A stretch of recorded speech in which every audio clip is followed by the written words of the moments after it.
Ate Fatima mo. Akala ko hindi na ito mangyayari. Akala ko hindi na tayo magkikita ulit. Akala ko din ate.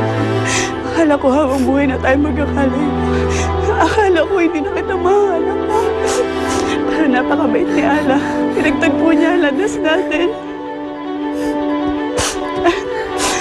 Oh, tahan na. Dito na si Ate Fatima. Hindi na tayo magkakalayo pa.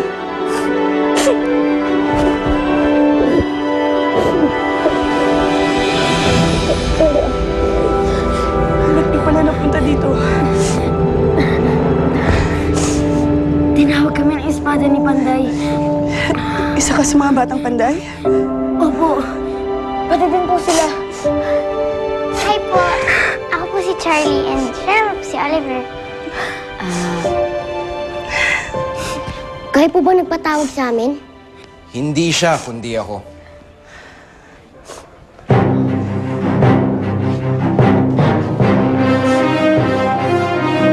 Sino mo kayo?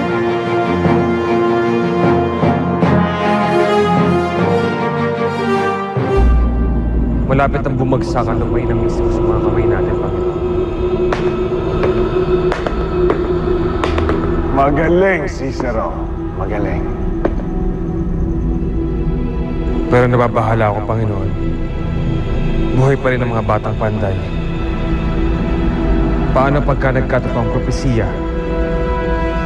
Paano pag sila ang magpapagsak sa atin? Hindi na mangyayari yan, Cicero. Puro paslit lamang ang mga sinugo ng espada ng Panday. At kinakailangan nila na magbabantay para makalaban sa akin. Pero hindi na mangyayari yun. Dahil pinatay ko na ang eskrimador na si Warriors.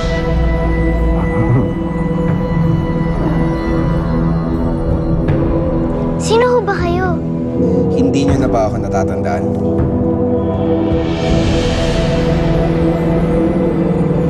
Ako si Orius.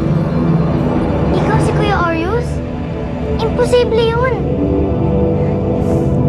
Hindi mo kamukha si Kuya Orius eh.